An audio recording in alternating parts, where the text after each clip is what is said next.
Desde o início da pandemia, está todo mundo fazendo eventos online, né? Já deve ter percebido a quantidade pelas redes sociais. O problema é que a imensa maioria não alcança os resultados esperados, porque estão sendo feitos de forma improvisada, sem domínio no assunto. O TD é especialista em eventos online desde muito antes da Covid-19 e por isso a gente tem a expertise necessária para sermos os responsáveis por eventos como a TD Web Conference, que ficou consagrada aí como o maior evento do mundo sobre transformação digital, 100 mil inscritos e 115 palestras. Também o RH Summit, com mais de 70 mil inscritos na última edição, falando sobre RH.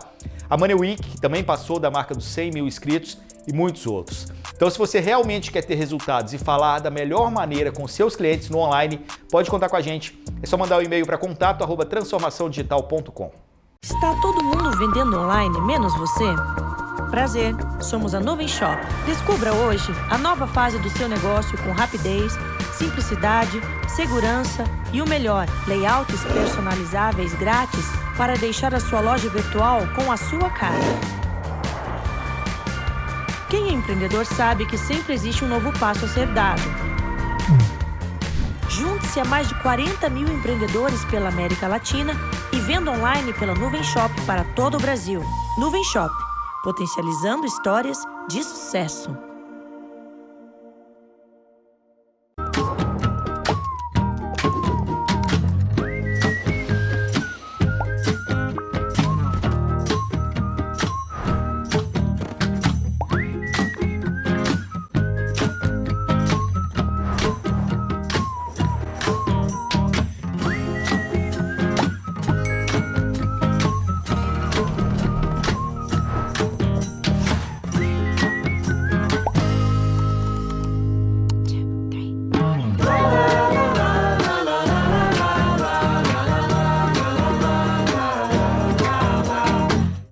Only SUSE has the unique ability to help you simplify, modernize, and accelerate.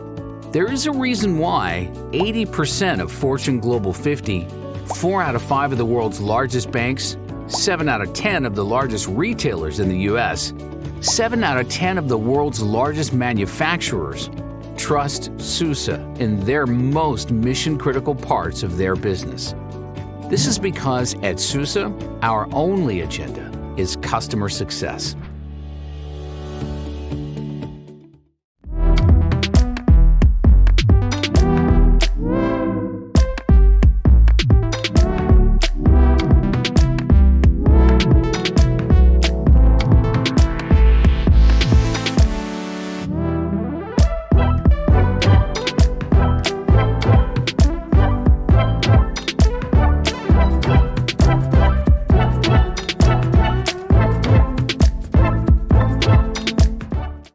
E aí, pessoal, bem-vindos a mais um conteúdo do Varejo Summit. Eu sou Igor Lopes, estou aqui com vocês em todas essas conversas. E agora eu vou falar com o Carlos Coutinho, que é sócio e líder de varejo e consumo da PwC Brasil. Obrigado por estar aqui conosco, Carlos. Eu que agradeço, Igor. Tomara que eu consiga atender essas expectativas, as expectativas do público aí, dos nossos colegas aí de retail do Brasil. Exato, tem pesquisa nova, recente, já baseada nos dados aí do período de pandemia. A gente vai falar sobre isso agora, mas quem quiser continuar essa conversa, nossos links do LinkedIn estão aqui do lado, pode se conectar por lá. Tem o chat, pode deixar sua dúvida, sugestão. Tem também o grupo do Telegram do Varejo Summit, a gente está sempre entregando mais conteúdo para vocês por lá. Mas, Coutinho, como eu falei, né? Pesquisa nova na área aí, a gente vai comentar sobre ela, fresquinha. Global Consumer Insights Survey 2020, como o consumidor mudou nesses momentos de pandemia, né? Você participou dessa pesquisa também, é uma pesquisa global da PwC, que traz alguns insights interessantes, né? A gente já consegue olhar para trás aí nos últimos 4 meses e tirar alguns insights, algumas informações que a gente viveu, né? Obrigado, Igor. De fato, a Global Consumer Insights é uma pesquisa PwC global e a ideia é ter um apanhado sobre o que é que anda acontecendo no mercado de consumo, o que é que anda acontecendo com o consumidor, né? E aí temos uma jornada antiga, essa jornada de pesquisas. Estamos para lá do 11º, 12º ano consecutivo fazendo essa pesquisa. É uma pesquisa que nos ensina muito sobre como o consumidor vai se comportando. A do ano passado, de 2019, ela teve um corte de entender como é que esse consumidor digital ele se relaciona com o retail, ele relaciona com o comércio, ele define suas opções de compra. Muito do que estava naquela pesquisa de 2019 foi demonstrado agora, pelo que a gente viu. É como se ela valesse até maio, né? E aí agora a gente está refazendo já. Não, mas até isso é um ponto. É como se ela acelerasse uma série de tendências que nós já vimos lá atrás. Sim. Né? O e-commerce é importantíssimo. E a época, em 2019, foi tirado um retrato deixando isso muito claro, que o e-commerce é o futuro.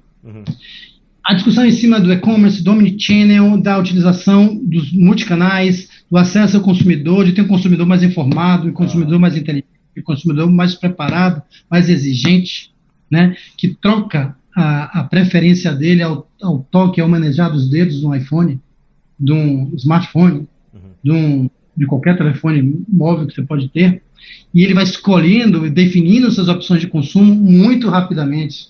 Então é um consumidor infiel, é um consumidor exigente, é um consumidor muito mais bem informado. E essas tendências foram acentuadas com a pandemia. Costumamos dizer sempre que a pandemia acelerou tendências. E o que a pesquisa 19 apontava e a de 20 capturou foi exatamente essa aceleração de tendências. E aí alguns dados, tá para ficar bem claro para a gente, 45% das pessoas que responderam às pesquisas estão usando o telefone móvel para comprar muito mais desde que começou a Covid. Isso aí era o que ia acontecer. Mas esse número lá atrás, ele circulava entre 5% e 35%. Você teve um aumento muito maior. 69% dos entrevistados responderam que a principal dificuldade de conviver com esse mundo em transformação, com esse mundo pós-pandemia, era como lidar com a segurança, lidar com a saúde, lidar com a segurança, lidar com a saúde mental, com o bem-estar, lidar com a forma como ele se relaciona com o outro, mudar a forma como ele se relaciona, e o outro tem, do lado do outro, tem o varejista, o dono da loja, o dono da padaria, o dono da farmácia, tem o hospital, tem tem todo o entorno do cidadão, né? Então, é uma mensagem poderosa. Na medida que nós temos essa revelação, que isso fica claro, isso é resultado de uma pesquisa aprofundada, você começa a pensar, poxa, o consumidor mudou a forma como ele olha para uma loja. Ele mudou a forma como ele vai se relacionar com essa loja. Ele mudou a forma como vai se relacionar com suas experiências de consumo. Por que eu tenho que ficar preocupado? Qual é a mensagem que eu tenho, que eu vou capturar disso daí? Né? A primeira coisa eu tenho que propiciar a esse consumidor que vai à loja uma segurança adequada para que a saúde mental dele, o bem-estar dele, a saúde física dele fique equilibrada ao visitar minha loja. Isso afeta todo o entorno. Afeta a forma como eu vou proteger as pessoas que trabalham comigo, meus colaboradores, a forma que eu vou proteger o meu consumidor quando entra na minha loja, e a forma como eu vou me relacionar ele vai se relacionar com os meios de pagamento, ele vai fazer a compra, ele vai pagar por aquela compra, afeta tudo, né? Se ele não estiver efetivamente seguro do bem-estar dele, ele vai pensar várias vezes antes de definir sobre uma experiência de consumo específica. Perfeito. Bom, você deu um resumão da pesquisa aí. Vamos esmiuçar cada detalhe disso que você acabou de falar, né? Vamos começar primeiro pelo dado mais preocupante, eu acho, porque depois a gente começa a apontar algumas saídas e algumas soluções, né? Mas a primeira pergunta da pesquisa, a primeira parte da pesquisa, vocês falam o quão robusto os mercados vão ser para determinados serviços, para determinados produtos, né? E a principal resposta, o principal insight era o que você já comentou ali, vão esperar volatilidade mesmo do mercado, preço, né, sensibilidade a preços, o consumidor que é pouco fiel. E aí tem um dado que é de 40% dos consumidores globais experimentaram queda no orçamento familiar por causa da perda de trabalho. É muita gente, né? E quando a gente pensa em quanto que eles vão deixar de gastar em determinadas situações, isso quase dobra também, né? A quantidade de pessoas que falaram que vão gastar menos também aumentou, quase que dobrou se comparado ao antes da Covid. Tem uns dados aqui, menos 51%. 51% falaram que vão gastar menos em roupa, 46% falaram que vão gastar menos em equipamentos esportivos, 41% menos em restaurante delivery, 36% menos em equipamento para escritório, 35% menos em produtos de saúde e beleza. Quer dizer, para esses setores aqui, a mensagem é muito preocupante mesmo, né? Isso a gente não pode deixar também de identificar que a pesquisa é uma fotografia. Claro. É uma fotografia que aponta tendências. Essas fotografias foram tiradas em 2 momentos diferentes, né? A pesquisa ela tem um período pré-pandemia, período pós-pandemia. Esse aí é o recorte pós-pandemia, cuja fotografia, né? No ápice, cuja fotografia foi tirada no momento de completa e absoluta incerteza e insegurança, né? E ela ainda é reflexo da primeira reação da pandemia. Qual foi a primeira consequência da pandemia? A primeira consequência da pandemia, no curto prazo, foi a desaceleração completa e absoluta do consumo. O que é que você vai consumir? Né? A incerteza, Perdão? né? A incerteza. Se você tem incerteza em relação ao consumo, o que é que você vai consumir? Vai guardar dinheiro para quê? Para comida. Você vai guardar dinheiro para quê? Para remédios. Se você olhar, efetivamente, quais os setores foram mais afetados, não foram comida, nem foram remédio. Né? Setores afetados foram, acho, vestuários sofreram bastante, né, como você apontou. Esses setores que você mencionou sofreram bastante. Então, o primeiro movimento é a queda vertiginosa na renda das pessoas, na receita das empresas, em setores que não eram setores essenciais. Essa queda, o que é que ela proporciona? Essa queda vertiginosa. Ela proporciona que a alocação de despesas das pessoas seja concentrada naqueles itens que elas precisam para viver. Sim. Então, houve uma corrida grande nos supermercados, né? Pessoas fazendo estoque.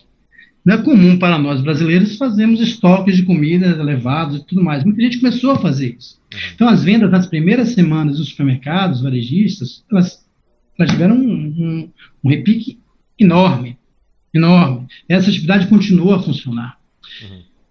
E isso meio que aponta uma tendência. Mas à medida em que a crise, a pandemia vai se ajustando e a expectativa das pessoas também vai se ajustando, e o nível de incerteza também vai se acalmando, você começa a ter modificações nisso daí.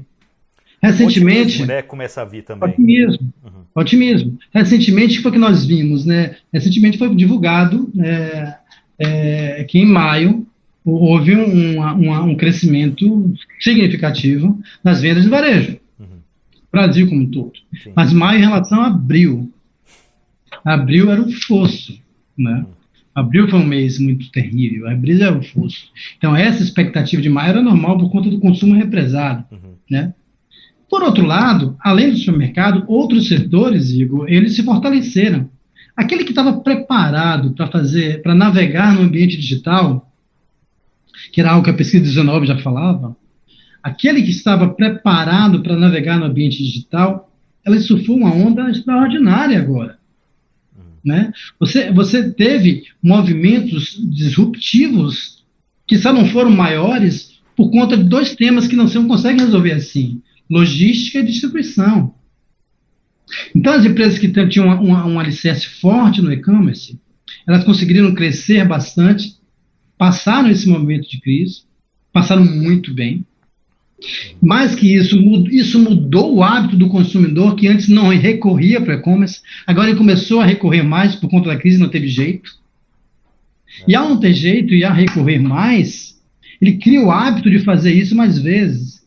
Então, nada nunca mais será como antes. Né? Exato. Não, e tem um dado interessantíssimo sobre isso, que é o de que, vou achar aqui, 80 e tantos % das pessoas que, vou pegar o número exato, não sei se você sabe, 80 e tantos % das pessoas que fizeram o e-commerce vão continuar, mesmo depois.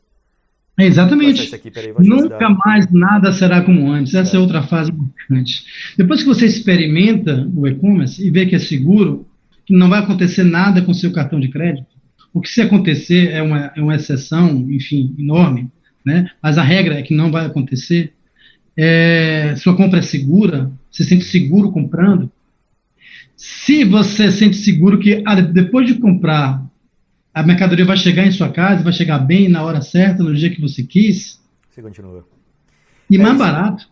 Exato. Não, eu achei dado aqui, ó. As compras de supermercado Antes da Covid-19, só 9% faziam. Depois da Covid-19, 63% fazem. Então, E 86% vão continuar comprando online quando a pandemia passar. Ou seja, perderam o medo, foram para lá e essa é uma tendência irreversível.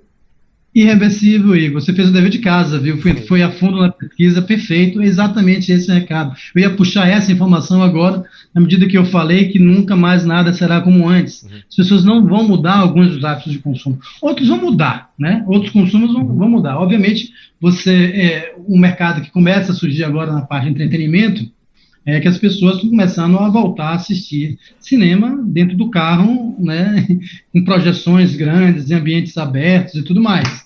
Obviamente, quando tudo isso normalizar, eu não diria que isso seja uma tendência infinita e tudo mais, blá, blá, blá. Isso vai ser ajustado de acordo com que a nova normalidade volte para a vida da gente. Mas em setores, compras, na medida em que você tem mais segurança e melhor distribuição, agilidade, rapidez e uma plataforma digital eficiente, você não vai fazer mais essas compras ou raramente fará essas compras de outra forma.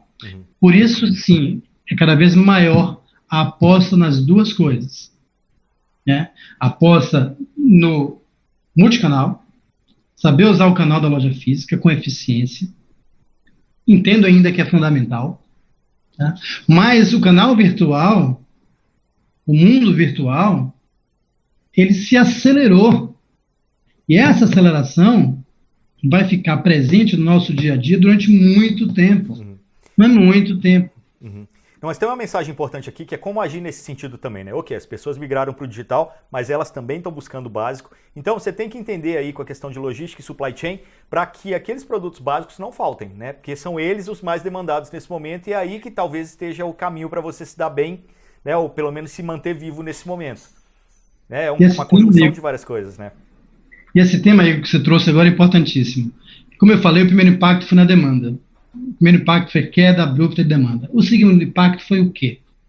Como você teve impacto na demanda, isso não foi, e há uma assimetria nesse impacto, alguns setores sofreram mais, outros sofreram menos. Mas a cadeia de valor, ela teve efeitos diferentes a depender de que negócio que você está tendo.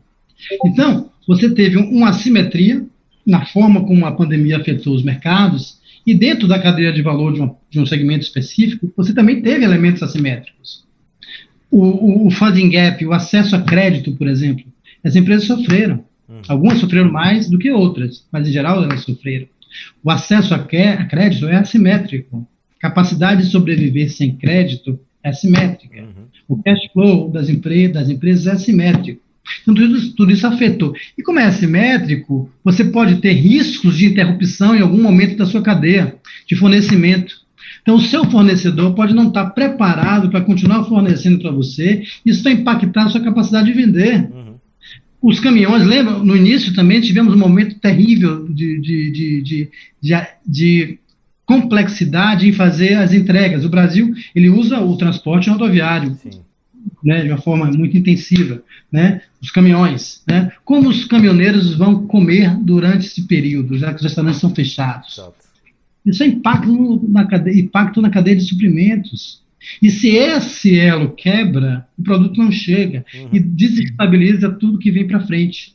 Então, esse impacto que você mencionou na cadeia de suprimentos, na interconexão entre os diversos elementos na cadeia de valor e as assimetrias existentes, foram o segundo impacto observado em decorrência da pandemia. Perfeito. E o terceiro... Desculpa, só complementando, que aqui no Varejo Summit a gente também conversou com a Ana Blanco, que é diretora da DHL Supply Chain, e ela falou exatamente como que eles fizeram para readequar toda a estrutura, né, de logística nesse momento. A gente falando muito de transporte rodoviário, mas também o transporte aéreo, nesse caso, né, foi muito impactado, porque muitas cargas vão ali de belly cargo, né, nos aviões que pararam de voar porque não tem passageiro. Então, como redimensionar essa logística, né? Como pegar espaços, por exemplo, que ficaram vazios, porque alguns mercados fecharam, realocar para outros que acabaram crescendo também com tudo isso que a gente viveu, né? Tem toda uma estratégia por trás disso aí. Sim, sem dúvida. Esse ponto é crítico. E esse desequilíbrio na cadeia de fornecimentos que nós conseguimos atravessar, Dica de passagem, acho que tivemos dificuldades no início, mas conseguimos atravessar. Eu não me recordo de nenhum momento que eu tenha ido ao supermercado e não tenha achado as coisas que eu precisava para comprar. Né? Isso funcionou muito bem, o que é um sinal de amadurecimento da economia brasileira. Né? E o futuro está aí, haverá Natal. Exato. Né? Eu acredito muito Black nisso. Friday, vai ter muita coisa aí, até Dia dos Pais, por que não, né? Tem outro problema que a gente trouxe aqui também, que a gente trouxe problema, vamos trazer a solução agora, né? A gente falou que o cliente está muito infiel. Como lidar com esse cara agora? Como trazer ele para perto? Até porque tem muita mensagem também, as empresas estão entendendo o digital agora, é um excesso de mensagens. Quem não estava no digital, está no digital e está querendo se comunicar com esse público agora. Como puxar esse cara para perto de mim, né? Como fazer com que ele compre de mim de forma recorrente também? Opa, esse é o segredo da vida eterna, mas vamos lá. A primeira coisa é conhecer profundamente o cliente. Você precisa conhecer esse cliente. Não basta mais, e falamos muito sobre isso em outra oportunidade, você ter dados sobre gênero, dados sobre idade, dados sobre, enfim, características demográficas para definir o seu cliente. Você precisa conhecer profundamente o seu cliente. Isso já é o básico. Se você não tem isso, está 10 casinhas para trás, né? Se você não conhece muito o seu cliente, você não vai conseguir acessar esse cliente que é inteligente, exigente e infiel. Então, o primeiro passo, o que é dado, é uma dificuldade dada, e algo que você tem que transpor, é investir pesadamente no conhecimento dos hábitos de consumo do seu cliente. O segundo tema, especificamente em relação a isso, e aí você vai usar Big Data, você vai usar inteligência artificial, você vai, enfim, e hoje você já é capaz de fazer um track nos movimentos de consumo do indivíduo, do cidadão, de diversas formas. Né? Você consegue tirar fotografias do que ele compra, o que ele não compra, você acessa um site, 1 minuto depois aparece exatamente uma série de coisas vinculadas àquilo ali, você tenta fazer uma compra, né? Você tentou, por exemplo, fazer uma compra ontem, você fez essa compra, mas por algum motivo você teve que parar o processo, né? Ou seu filho apareceu, sua filha apareceu, ou alguém quer falar com você, ou enfim, uma série de motivos, você sai daquele seu processo de compra, daquele processo de aquisição daquilo que você quer. 2 dias depois você volta e aquilo está plugando lá nessa tela do seu computador. Isso já é um avanço, né? Isso já é uma tendência. E essa tendência foi acelerada agora. Porque as relações entre consumidor e o provedor de serviço, o provedor de mercadorias, vão se dar cada vez mais no ambiente digital. Mas é o fim da loja física? Eu entendo que não. Não é o fim da loja física. A loja física vai ser utilizada de outras formas. E, de novo, a pandemia acelerou tendências. A tendência à utilização dos canais combinados, que é o Omnichannel, ela foi intensificada. Isso vai ser cada vez mais requerido agora. Então, aqueles que souberem dosar essa combinação, navegar nisso, aprofundar o conhecimento do consumidor e conseguir navegar na complexidade do ambiente digital, esses vão ser, de fato, aqueles que vão ter vários natais aí pela frente, crescendo e consolidando suas empresas. Exato. E adaptação, né, Coutinho? Desde Darwin a gente já falava disso, né? O pessoal tá falando de novo normal agora, desculpa, assim, quem acha que é novo normal... Nada novo. Se enganou, porque a gente já fala disso há tanto tempo, né? No final das contas, assim, se você tá entrando nessa agora, desculpa, você estava realmente parado no tempo, né? Tem uma outra questão, você falou da loja física, para nós que fazemos eventos, também vem muito essa pergunta. Será que evento online então é o futuro? Eu digo que não, evento híbrido é o futuro, né? Você entender o melhor de cada um dos mundos e fazer com que aquilo convirja. No digital você tem muito acesso a dados, por exemplo, você consegue fazer a análise, a geração de leads mais facilmente do que no evento presencial. Mas o presencial tem experiência, o ser humano ele é social, ele precisa disso, né? Isso foi refletido também na pesquisa, né? As pessoas têm essa demanda reprimida e na hora que a gente abrir as portas e voltar para a rua, eu acho que vai ter negócio aí também, né? Vai ter, e já está tendo, né? O que aconteceu, né? O mês de maio deu todas as estatísticas do ponto de vista de venda divulgadas recentemente pelo IBGE, enfim, apontaram um crescimento significativo em maio. Mas por quê? Né? Porque as pessoas, né, elas tinham uma demanda reprimida que elas buscaram atender. Por quê? A experiência de consumo numa loja também é importante, né? Porque um amigo meu, um empresário da área de retail, uma empresa grande, de grande porte, ele falava sempre isso, né? Ele falava, Carlos, eu acho que é extremamente importante o ambiente digital, né? Mas tem algumas coisas que vão ser mais difíceis de mudar. Você tem um consumidor que ele quer ir até a loja, que faz daquilo um evento. A geladeira, para ele, é um símbolo de uma série de conquistas. Porque a geladeira é bonita, prateada, diferente, aquela televisão diferente, para algumas pessoas isso é um símbolo de conquista. É algo que é comemorado quando chega em casa. Então, isso passa por um ritual de olhar, escolher, tirar dúvidas, enfim. Alguns hábitos são mais sofisticados, alguns são compradores são mais sofisticados, já conseguem passear nisso de uma forma mais digital. Mas nem todos, dizer que isso vai acabar, né, que a loja física vai acabar, é um exagero. E eu concordo com ele, é um exagero enorme. Do ponto de vista de eventos, a qualidade que você consegue agregar por fazer, né, isso, né, utilizar o mundo digital para melhorar o evento, trazer mais qualidade no evento, se combina perfeitamente com eventos em que você pode ver as pessoas conversar, tocar, conversar em ambiente descontraído, né? A gente sabe que numa feira tem 2 eventos, né? O evento da feira e depois o network, que você faz com as pessoas. Exato. Né? Como é que você vai fazer isso o tempo inteiro virtualmente? É possível, é possível. É possível, claro que é possível. Mas é uma vamos tendência... associar, vamos pegar o melhor de um e unir com o melhor do outro mundo, né? Mas tem 2 fatores aí que eu acho que são importantes, que também estão relatados na pesquisa, que é, primeiro, a experiência presencial, ela tem que estar perto da sua casa. O cara não pega ainda não pega o avião para frequentar evento fora do país, ainda não pega o avião para poder ir para muito longe, né? Sendo perto de casa, tá ok. E tendo questões relacionadas à segurança, né, também são necessárias. As pessoas estão olhando para o ambiente seguro muito mais do que elas olhavam antes. Seguro no que diz respeito à higienização, à esterilização, a distanciamento social. Isso continua muito importante, né? Tem um amigo meu que foi no shopping um dia desse e a primeira coisa que ele reparou, nossa, tinha pouco álcool gel. Ele achou estranho ter pouco álcool gel. E isso pesou na análise que ele fez ali quando ele começou a sair de casa de novo, né? Acho que as pessoas estão pensando nisso. Foi bom que você tocou nisso, e a pesquisa também toca num elemento que é importante, a mudança na forma como o consumidor vai se comportar dentro da loja. Né? E aí eu achei muito engraçado, porque eu vi isso na pesquisa, depois eu vi ao vivo, né? Quando eu fui para o supermercado. Determinadas frutas sendo muito manuseadas, né? E as pessoas olhando as outras manusearem as frutas, né? E aí se afastaram das frutas, né? Então eu falei, nossa, que é isso? Onde a gente... Olha como é que as coisas estão se propagando, as pessoas usando luvas para pegar as frutas, enfim. Isso foi logo no início. Hoje as coisas estão voltando ao normal, né? Enfim, ao pseudo, né? A pseudo-normalidade e tal.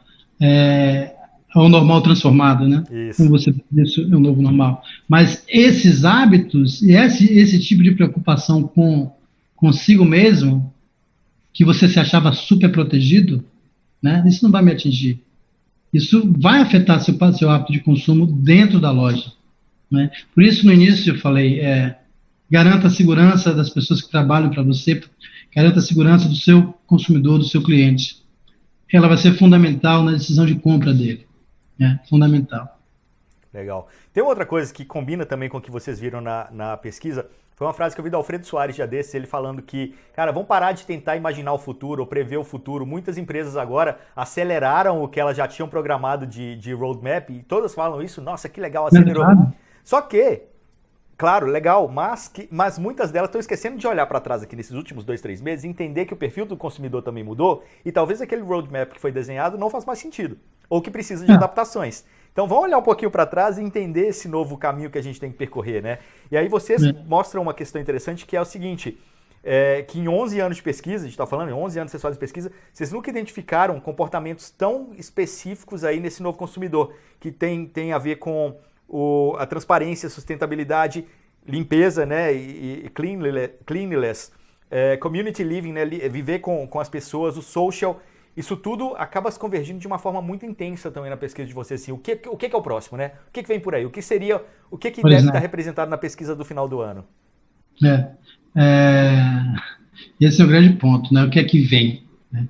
O que é que vem e o que é que vem e como isso impacta o consumidor, mas não só ele consumindo, mas o próprio cidadão, né? Quando nós pegamos e pensamos esses recortes da pesquisa, né, para entender como o indivíduo se comporta em comunidade, necessidade de transparência, e aí olhando para o consumidor, o que é transparência? A transparência da cadeia de valor.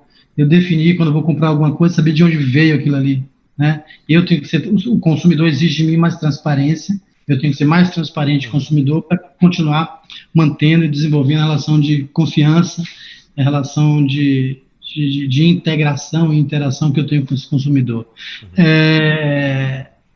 A pandemia,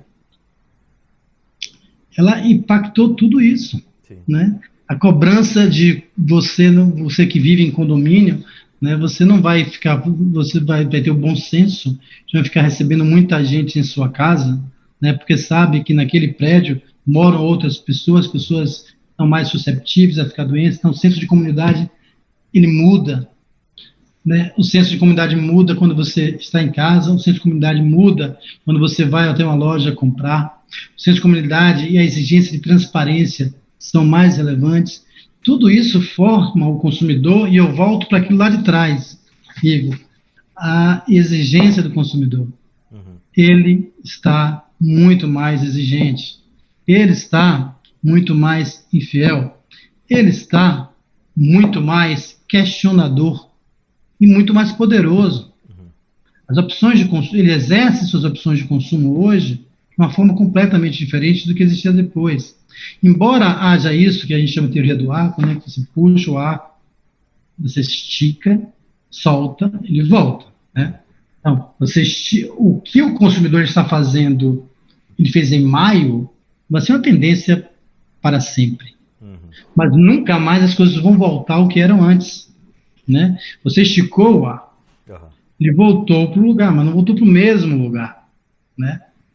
Ele não voltou para o mesmo lugar, ele foi distorcido em algum momento. Ele teve uma capacidade de torção dele, capacidade dele de se distender, afetou a forma dele.